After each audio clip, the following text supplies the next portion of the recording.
Hello my dear students, मैं पीके पवन आपके लिए फिर से हाजिर हूँ एक नया वीडियो लेकर। और मेरा आज का वीडियो है प्रकाश का अपवर्तन। भाई आज हम सीखेंगे प्रकाश का अपवर्तन क्या होता है और प्रकाश के अपवर्तन का कारण क्या है ना। और प्रकाश के अपवर्तन में कौन कौन सा राशि संरक्षित रहता है, कौन कौन सा राशि नहीं बदलता है ना। साथ साथ में पढ़ेंगे प्रकाश के अपवर्तन का नियम क्या है। और मैं आज अपवर्तनांक के बारे में भी बात करने वाला हूँ, है ना। तो वीडियो को लास्ट तक देखें और आपको एक एक चीज समझ में आ जाएगा। अब देखो प्रकाश का अपवर्तन क्या है ना।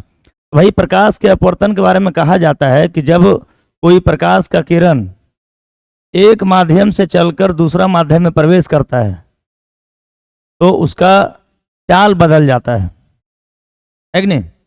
अब देख लो, और जिसके चलते ना वो अपने वास्तविक पथ से विचलित हो जाता है, और इसी घटना को हम प्रकाश का परिवर्तन कहते हैं। भाई जब प्रकाश एक माध्यम से दूसरे माध्यम में प्रवेश करता है, देख लो उस कंडीशन में उसका वेग और दिशा दोनों बदल जाता है कि नहीं। और लेकिन उसके प्रकाश के आवृत्ति पर कोई प्रभाव नहीं पड़ता है। परिभाषा क्या इसका होगा कि जब प्रकाश एक माध्यम से चलता हुआ दूसरे किसी माध्यम में प्रवेश करता है तो दूसरे माध्यम में प्रकाश अपने मार्ग से विचलित हो जाता है, और इसी घटना को प्रकाश का अपवर्तन कहते हैं। और जब प्रकाश का अपवर्तन होता है भाई तो उसका वेग और वेग और दिशा बदल जाती है, लेकिन उसके आवृत्ति पे कोई प्रभाव नहीं पड़ता है, आवृत्ति उसका सेम रहता है। ठीक है, देखो यहाँ पे लिखा गया है when light travelling from one medium, ठीक है, इंटर्स अनदर मीडियम। अगर एक मीडियम से चल के अनदर मीडियम में इंटर करता है, the light gets deviated from its path in the second medium, है ना। तो जैसे ही एक मीडियम से दूसरा मीडियम में जाता है ना तो वो अपने पाथ से डेविएट कर जाता है। ठीक है, अब देख लो, और this phenomenon is called refraction of light, है ना। और देखो इस कंडीशन में स्पीड एंड डायरेक्शन तो चेंज करता है बट उसके फ्रीक्वेंसी पर कोई फर्क नहीं पड़ता है ना। देखो यहाँ पे एक एक चीज के बारे में बात करेंगे, है ना। देख लो, जैसे बाबू यहाँ पर देखो मैं फिगर का डिस्कशन करता हूँ, थोड़ा इसको समझना है आपको, है ना। देखो एक फिगर का मैं बात कर रहा हूँ भाई, जैसे मान लो ना कि हमारे पास एक, ये देख लो, ये हमारे पास एक रिफ्रैक्टिंग सरफेस है। ठीक है, ये है हमारे पास एक रिफ्रैक्टिंग सरफेस, है कि नहीं। रिफ्रैक्टिंग सरफेस कहने का मतलब क्या है कि जिस सरफेस से प्रकाश आर पार हो जाता है, मतलब जिस सरफेस पे जब प्रकाश पड़ेगा तो वो आर पार चला जाएगा। ठीक है, ये एक अपवर्तक सतह है।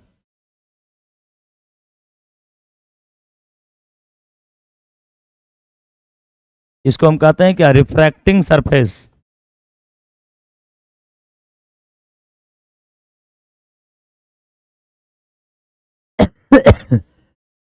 है ना।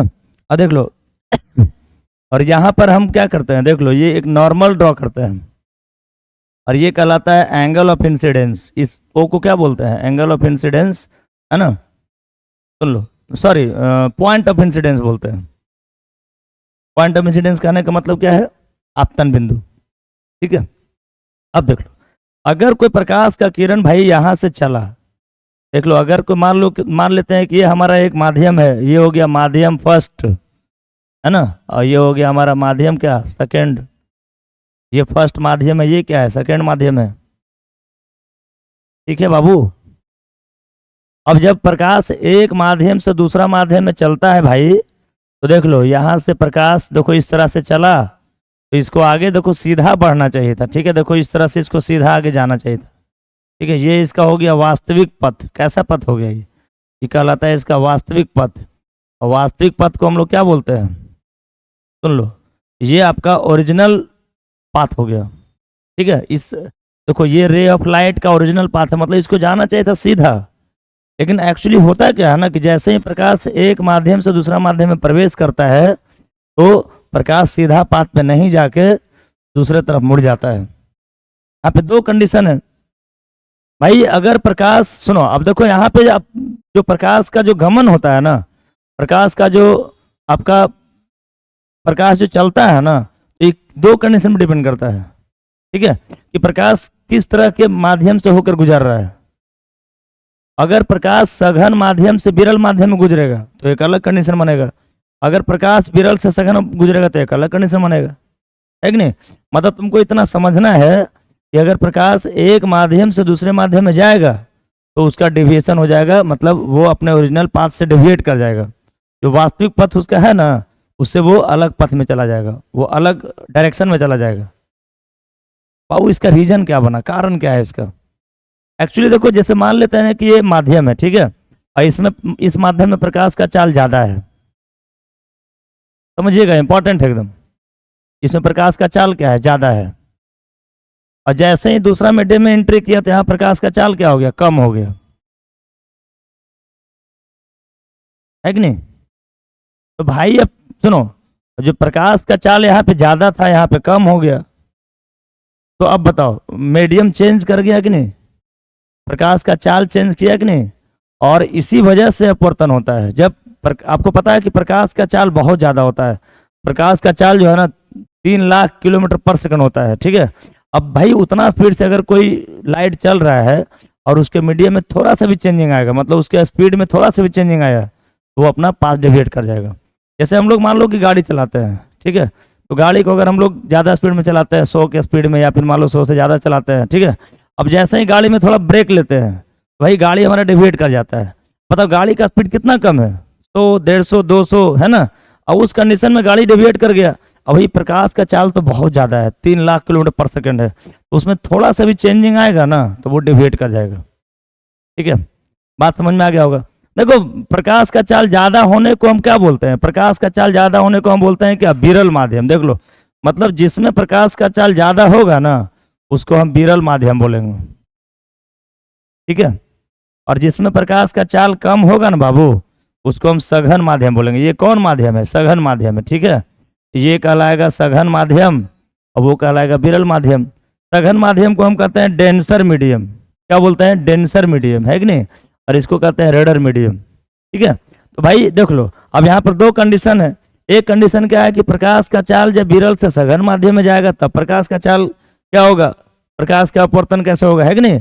और दूसरा है कि जब सघन से विरल में जाएगा तब कैसे होगा, उलट जाएगा तब कैसे होगा, देख लो, है कि नहीं। देखो, अब देखो, ये हमारा एक माध्यम था, ये दूसरा माध्यम है कि नहीं। इस माध्यम में प्रकाश का चाल ज्यादा था, इस माध्यम में प्रकाश का चाल कम है। अब यहाँ पर ये कहलाएगा विरल और ये क्या, सघन। विरल और सघन को कैसे देखते हैं, जिसमें ज्यादा प्रकाश का चाल होगा उसको विरल बोलेंगे और जिसमें कम होगा उसको सघन बोलेंगे, है कि नहीं। तो 2 कंडीशन में देखो, पहला कंडीशन क्या कहता है, देख लो, पहला कंडीशन है ना बाबू, देखो ये पहला कंडीशन है हमारा, ठीक है।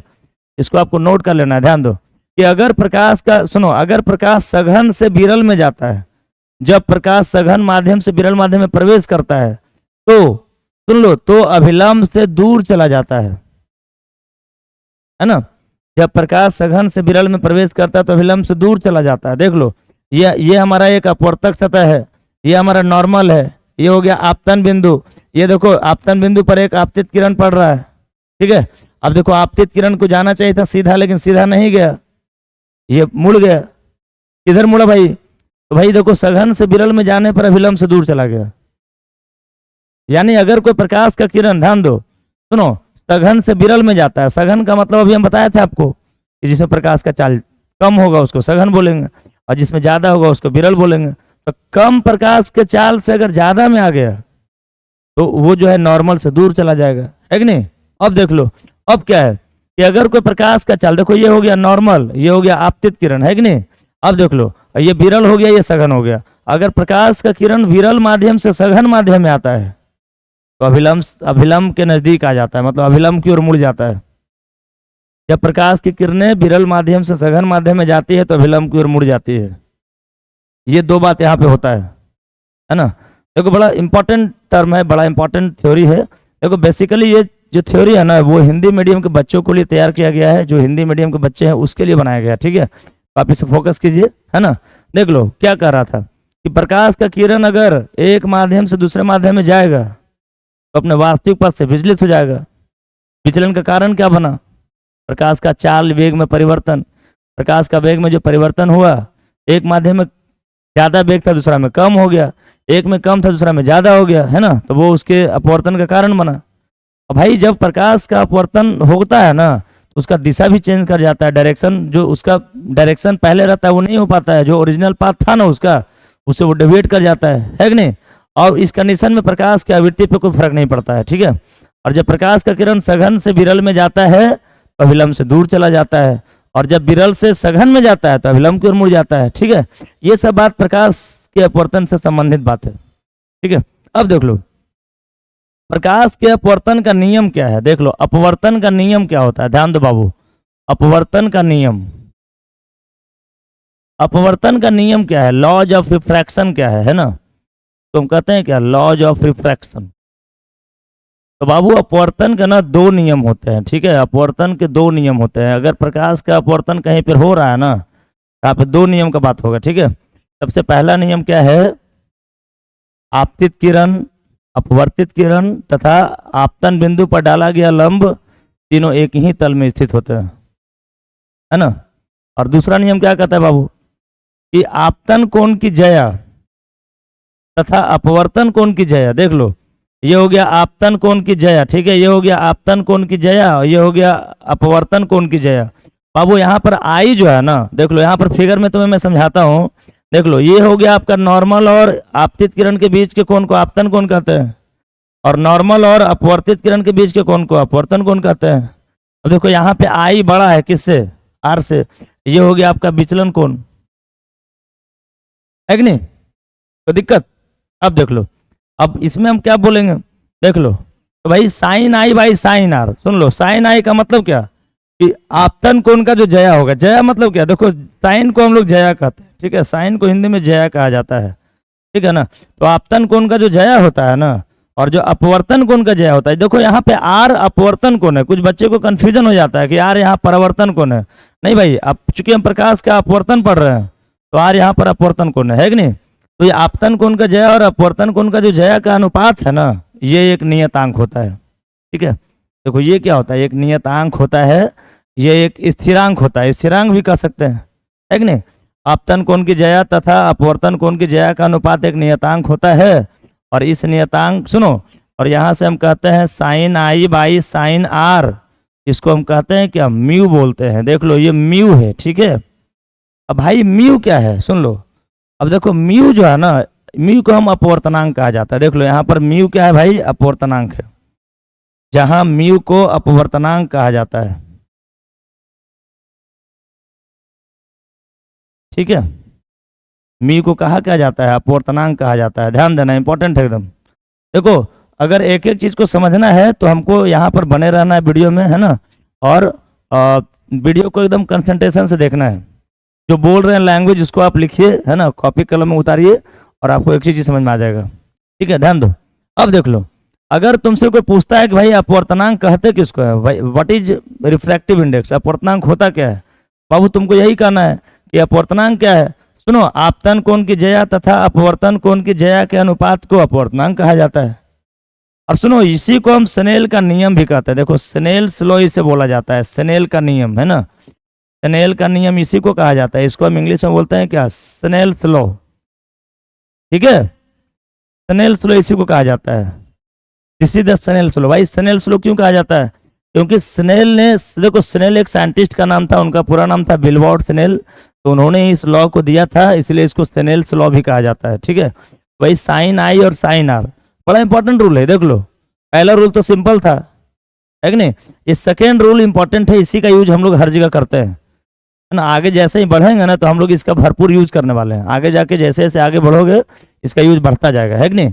वही देख लो, ध्यान दो। तो sine i by sine r जो है ना, दोनों का जो रेशियो है, मतलब आपतन कोण का जया अपवर्तन कोण का जया का जो अनुपात है उसको म्यू कहा जाता है।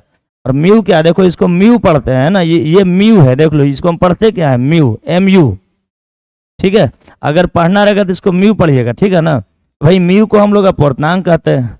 अब देख लो अपवर्तनांक क्या होता है, तो आपतन कोण का जया और अपवर्तन कोण के जया का अनुपात को हम लोग अपवर्तनांक कहते हैं। देख लो भाई अपवर्तनांक को हम लोग दो कंडीशन में डिवाइड कर, देख लो ये अगर अपवर्तनांक है ना भाई, तो अपवर्तनांक को हम लोग यहाँ पे दो तरह से डिवाइड करते हैं। देख लो ये अपवर्तनांक है, इसको हम कहते हैं इंग्लिश में रिफ्रैक्टिव इंडेक्स, ठीक है। तो अपवर्तनांक को दो तरीका से देखा जाता है। सबसे पहला होता है निरपेक्ष अपवर्तनांक,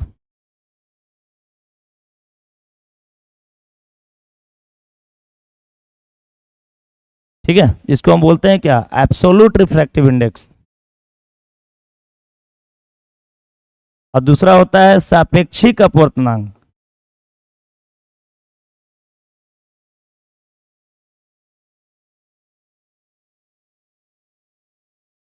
तो सापेक्षिक को हम क्या बोलते हैं, रिलेटिव रिफ्रैक्टिव इंडेक्स, है कि नहीं। देखो यही दोनों चीज को हमको समझना है, ध्यान देना, बड़ा इंपॉर्टेंट टर्म है, ठीक है। पहला का नाम है एब्सोल्यूट रिफ्रैक्टिव इंडेक्स और दूसरा का नाम है ये रिलेटिव रिफ्रैक्टिव इंडेक्स। ये एब्सोल्यूट और रिलेटिव में फर्क क्या होता है, ध्यान दो। अगर जैसे सुनो, अगर कहीं पर बाबू, कहीं पर अगर जैसे म्यू 1 लिखा रहेगा, ठीक है, या मान लो कहीं पर खाली म्यू W लिखा रहेगा, या कहीं पर म्यू G लिखा रहेगा, ठीक है ना, मतलब सिंगल मीडियम रहेगा, तो उसको हम लोग कहते हैं एब्सोल्यूट, ठीक है। इसको हम क्या बोलते हैं, एब्सोल्यूट बोलते हैं। कहीं पर भी अगर सिंगल मीडियम है, मतलब दो मीडियम का बात नहीं हो रहा है, उसको एब्सोल्यूट बोलते हैं। देखो एब्सोल्यूट का जो निर्धारण है ना, हम लोग एयर और वैक्यूम के रिलेट में करते हैं, है ना। इसका निर्धारण जो है ना, एयर और वैक्यूम के सापेक्ष किया जाता है।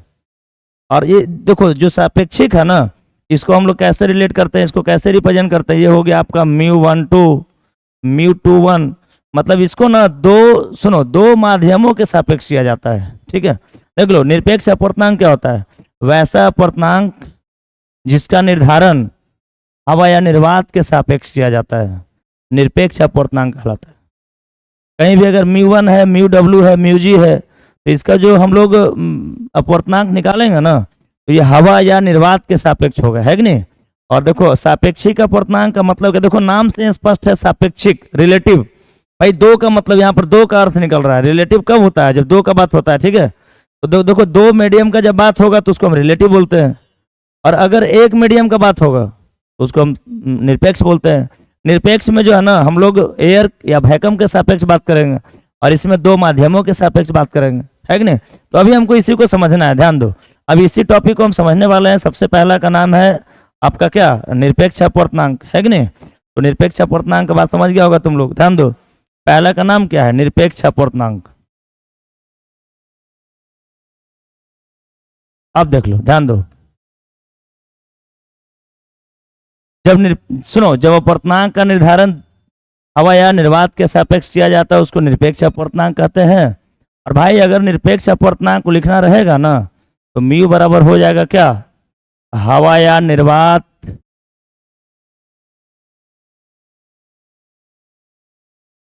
में प्रकाश का चाल। अब बाई क्या, माध्यम में प्रकाश का चाल।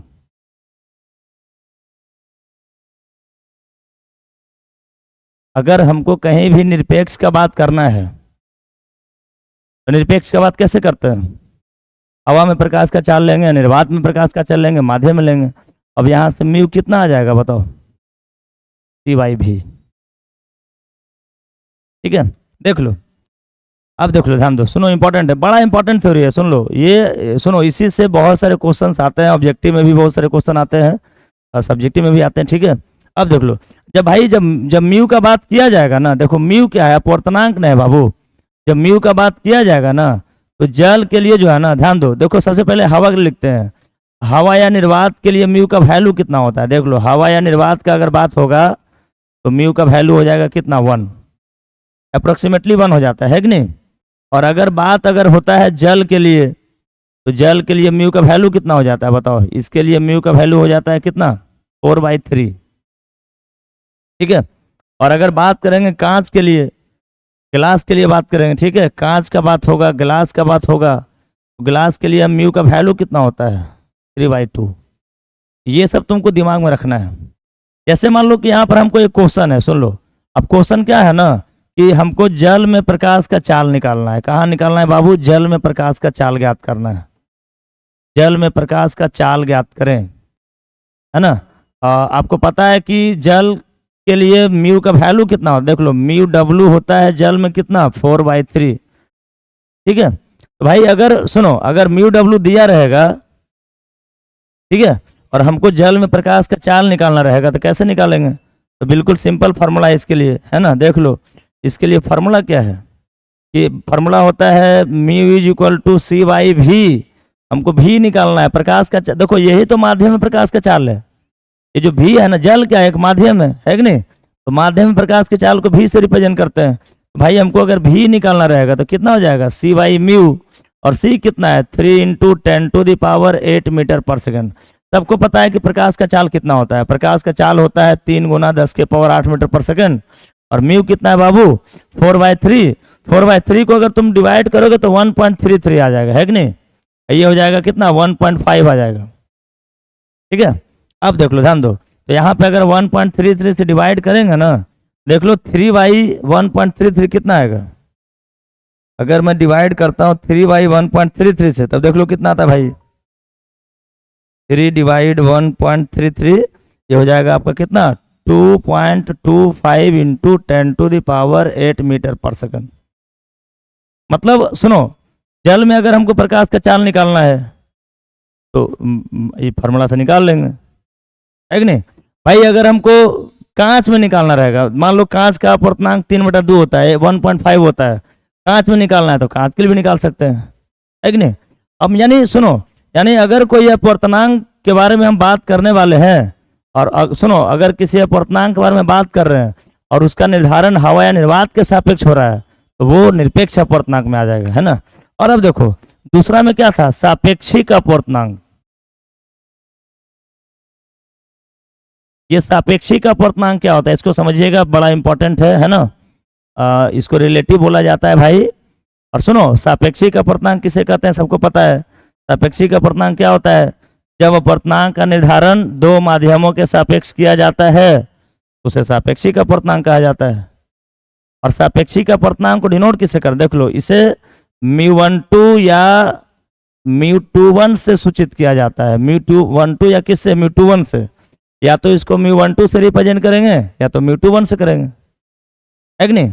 देख लो, अब देख लो, देखो यहाँ पे कुछ पॉइंट्स है भाई, इंपॉर्टेंट पॉइंट्स है, सापेक्षिक अपवर्तनांक से रिलेटेड कुछ इंपॉर्टेंट पॉइंट है ना, उसी पॉइंट का मैं बात कर रहा हूँ। देख लो यहाँ पे कुछ इंपॉर्टेंट पॉइंट्स है भाई, और इस इंपॉर्टेंट पॉइंट से लेकर ही बहुत सारा चीज बनता है, बहुत सारा फार्मूला बनता है, बहुत सारा डिस्कशन करते हैं, ठीक है। तो समझ लो, पहला पॉइंट क्या कहता है, सुन लो कि भाई देखो μ12 जो है ना, देखो μ12 को तो हम पहले ऐसे रिप्रेजेंट करते हैं μ21, और इस तरह से μ12, और इसका फार्मूला कितना हो जाएगा, μ12 का हो जाएगा कितना μ1/μ2, है कि नहीं। अगर हम चाहेंगे तो μ12 को ऐसे भी लिख सकते हैं, सुन लो, ये हो जाएगा 1/μ21, क्लियर, ठीक है। अब तुम चाहोगे ना, देखो μ12 क्या हो जाएगा 1/μ21, है कि नहीं। हम चाहेंगे तो इसको प्रूव भी कर सकते हैं भाई। जैसे अगर मान लो कि कहीं पर 1/μ21 है, ठीक है, 1/μ21 है, तो इसको हम लिख सकते हैं 1/μ2/μ1, और फिर देखो ये μ1 ऊपर चला जाएगा तो μ1 कितना हो जाएगा μ2। तो सुनो 1/μ21 किसके बराबर आ गया, μ1/μ2, यानी क्या हो जाएगा μ12 हो जाएगा, है कि नहीं। तो देखो इंपॉर्टेंट है, देख लो μ12 इज इक्वल टू क्या, देखो 1 को नीचे 2 को ऊपर करेंगे, μ12 को हम लोग ऐसे भी रिप्रेजेंट कर सकते हैं, और इसी को लिख सकते हैं μ1/μ2, और इसी को लिख सकते हैं 1/μ21, है कि नहीं। अब देख लो दूसरा पॉइंट क्या कहता है भाई, अगर कहीं पर μ21 है तो μ21 क्या हो जाएगा, इसको हम ऐसे रिप्रेजेंट करेंगे μ21, और ये हो जाएगा आपका कितना μ2/μ1। देख लो ये μ2/μ1 हो जाएगा, और ये कितना हो जाएगा 1/μ12, ठीक है। ये कुछ इंपॉर्टेंट पॉइंट्स है भाई, रिलेटिव रिफ्रैक्टिव इंडेक्स से रिलेटेड, ये सापेक्षिक अपवर्तनांक से रिलेटेड। अब देखो, अब इसी तरह से अगर मैं थर्ड पॉइंट का बात करूंगा, देख लो, जैसे मान लो ना कि हमारे पास एक थर्ड पॉइंट है, जैसे μ32 है, ठीक है। तो भाई अगर μ32 का मतलब क्या हुआ, सुन लो, देख लो, ध्यान दो देखो, जैसे देखो μ21 है भाई, तो देखो यहाँ पर एक चीज मैंने तुम्हें नहीं बताया, ठीक है। अब μ21 को μ12 या μ21 है, ठीक है, तो μ21 को हम पढ़ते क्या है, ये होता है दूसरा माध्यम के सापेक्ष पहला का अपवर्तनांक। μ21 क्या कहलाएगा, दूसरा माध्यम के सापेक्ष पहला का अपवर्तनांक, है कि नहीं। और μ21 क्या, देख लो, ये कहलाएगा दूसरा माध्यम के सापेक्ष पहला का अपवर्तनांक, और ये क्या कहलाएगा, पहला माध्यम के सापेक्ष दूसरा का अपवर्तनांक। इसको पढ़ने का तरीका है, अगर हमको पढ़ना रहेगा, देख लो, जैसे मान लो कि यहाँ पर हमको इसको पढ़ने के लिए सीखना है, कैसे पढ़ेंगे ध्यान दो, है ना। जैसे मान लो कि ये फर्स्ट पॉइंट हमारा ये था, ठीक है। जैसे μ12 अगर है, इसको हमको पढ़ना है, क्या पढ़ेंगे, ठीक है। तो दूसरा माध्यम के सापेक्ष पहला का अपवर्तनांक, ठीक है, समझिए। और यहां से इसका फॉर्मूला हो गया ये। और μ21 क्यों क्या पढ़ेंगे, पहला माध्यम के सापेक्ष दूसरा का अपवर्तनांक, मतलब जो दिया रहेगा, सुन लो, जो पहले दिया रहेगा ना उसका अपवर्तनांक होगा, और जो बाद में रहेगा उसके सापेक्ष अपवर्तनांक होगा, है कि नहीं। पहले कौन दिया हुआ है, 1, तो 1 का अपवर्तनांक होगा किसके सापेक्ष, 2 के सापेक्ष, है कि नहीं। और यहाँ पहले कौन दिया हुआ है, 2 दिया हुआ है, तो 2 का अपवर्तनांक हो जाएगा किसके सापेक्ष, 1 के सापेक्ष, ठीक है। अब देख लो, अगर हमारे पास μ32 है, इसका मतलब क्या हुआ कि दूसरा माध्यम के सापेक्ष तीसरा का अपवर्तनांक, दूसरा बाद में है, तीसरा पहले है ना, जो पहले रहेगा उसका अपवर्तनांक होगा, और जो बाद में रहेगा उसके सापेक्ष होगा। अब इसको कैसे रिप्रेजेंट करेंगे, ध्यान दो, अगर हमको μ32 के बीच में कोई अनदर मीडियम लाना है, कोई दूसरा मीडियम, तीसरा मीडियम को इंट्रोड्यूस करना है, कैसे करेंगे। अगर कहीं पर μ32 है ना भाई, तो जैसे मान लो यहाँ पर 1 को इंट्रोड्यूस करने जा रहे हैं, कैसे करेंगे, ये हो जाएगा μ31 इंटू μ12। भाई यही से अगर तुम इस देखो, यहाँ से अगर RHS का मैं बात करता हूँ बाबू, तो RHS में कितना है, μ31 इंटू μ12, और यहाँ से कितना हो जाएगा, μ3 बाई μ1, और गुना कितना, μ1 बाई μ2। देख लो यहाँ से μ1 μ1 कैंसिल होकर कितना आ गया, μ3 बाई μ2, और इसी को लिख सकते हैं क्या, μ32। अब बता RHS LHS आया कि नहीं। तो अगर हमको सुनो, अगर हमको μ32 दिया हुआ है, ठीक है, इसमें किसी, ये मान लो 2 मीडियम है, इसमें किसी तीसरा को इंट्रोड्यूस करना है, तो हम लोग इस तरह से करेंगे। जैसे देखो इसका एक और इसी तरह से उसी प्रकार हम एक और चीज़ को दिखा रहे हैं, ध्यान दो। जैसे मान लो कहीं पर μWg है, ठीक है, ये आपका हो गया μWg, और हमको यहाँ पर तीसरा को इंट्रोड्यूस करना है, कैसे करेंगे, मान लो एयर को इंट्रोड्यूस करना है, किसी भी चीज़ को कर सकते हैं, है कि नहीं। जैसे एयर को करना है तो हो जाएगा μWa इंटू कितना, μAg। तो इस तरह से भी हम यूज कर सकते हैं फार्मूला का। ये फार्मूला बहुत ज़्यादा यूजफुल है, आगे जाके इसका यूज करेंगे हम लोग, ठीक है ना। अब देख लो, अब फोर्थ पॉइंट क्या कहता है भाई, इसका फोर्थ पॉइंट क्या कहता है ना, कि अगर 2 माध्यम है, देखो मान लेते हैं कि हमारे पास 2 माध्यम है, ठीक है, पहला माध्यम में अपवर्तनांक μ1 है, दूसरा माध्यम में अपवर्तनांक कितना है, μ2 है। आपको प्रकाश का किरण जो है ना, ध्यान दो, ये μ1 माध्यम था, ये क्या था, μ2 था, और प्रकाश का किरण मान लो कि चला μ1 से गया कहाँ, μ2 में चला गया, ठीक है, ध्यान दो, इंपॉर्टेंट है। देख लो μ1 से कहाँ गया, μ2 में गया, ठीक है।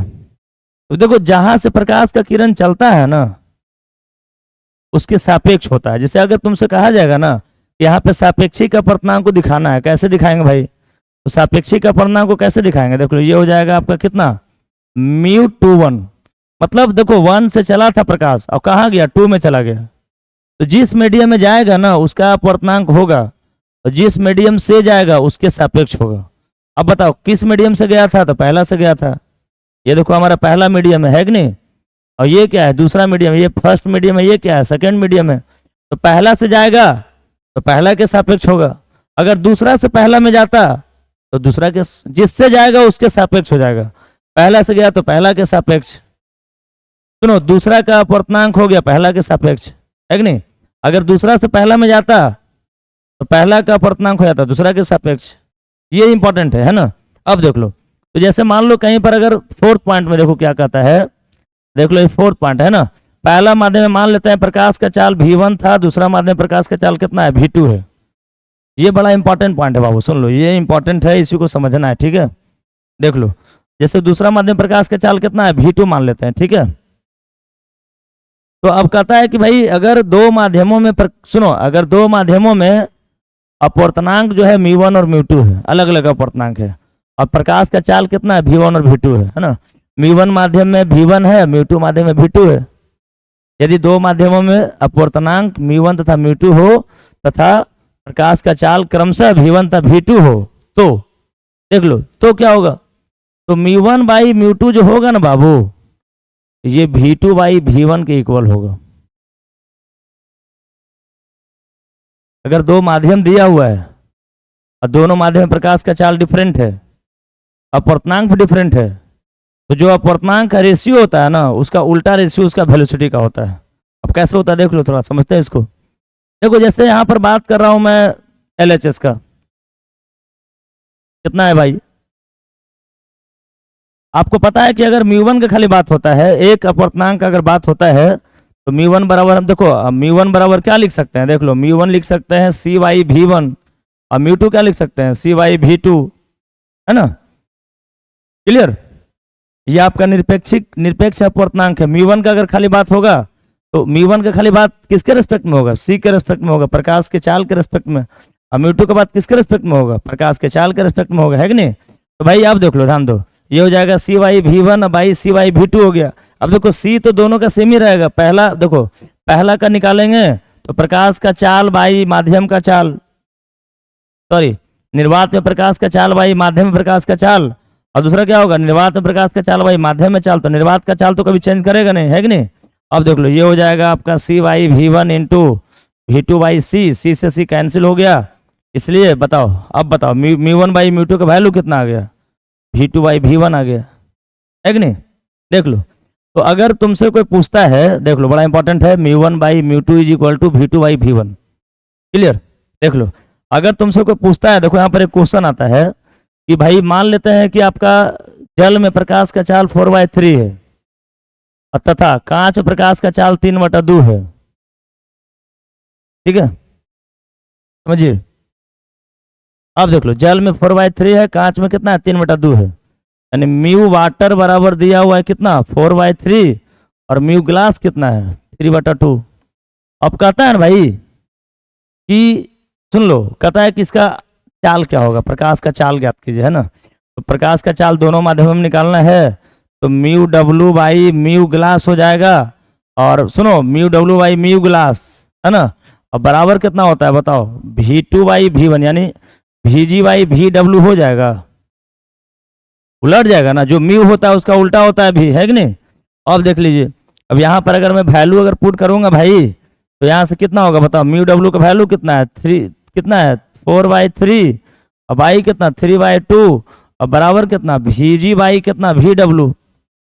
अब यहाँ से कैलकुलेशन करूंगा भाई तो कितना हो जाएगा? 4/3 इंटू 2/3 इज इक्वल टू कितना हो जाएगा? VG कितना? VW। अब यहाँ से इसको कैलकुलेशन करो, 8/9 इज इक्वल टू कितना? VG कितना? VW, है कि नहीं? तो यहाँ से देखो, यहाँ से बताओ प्रकाश के चाल का अनुपात निकल गया कि नहीं? बताओ प्रकाश का चाल कितना आया? ग्लास में चाल आ गया कितना? इसलिए VG/VW का अगर बात होगा ना, तो यहाँ से कितना आ जाएगा? 8/9। ओके, ठीक है? तो बाबू ये हमारा प्रकाश का अपवर्तन था, और प्रकाश के अपवर्तन का नियम, प्रकाश के अपवर्तन का कारण, है ना? और प्रकाश के अपवर्तन में अपवर्तनांक एक टर्म आता है, ठीक है? तो जो अपवर्तनांक हो रहा था ना, उसके बारे में बात की हम लोग। दो तरह का अपवर्तनांक होता है, निरपेक्ष अपवर्तनांक, सापेक्षिक अपवर्तनांक। निरपेक्ष अपवर्तनांक में बात होगा निर्वात के सापेक्ष, हवा के सापेक्ष, और सापेक्षिक अपवर्तनांक में दो माध्यमों के सापेक्ष, है ना? और सुनो, जिस माध्यम से प्रकाश जाता है उसके सापेक्ष होता है, और जहाँ पे चला गया उसका अपवर्तनांक होता है, ठीक है? तो आज का वीडियो में इतना ही, हम लोग मिलते हैं नए वीडियो के साथ। आप चैनल को सब्सक्राइब करें, है ना? लाइक करना मत भूलें, प्रत्येक वीडियो को लाइक करें, और कमेंट में बताएं कि आपको क्या पढ़ना है, क्या दिक्कत है, क्या प्रॉब्लम्स है। मिलते हैं एक नए वीडियो के साथ।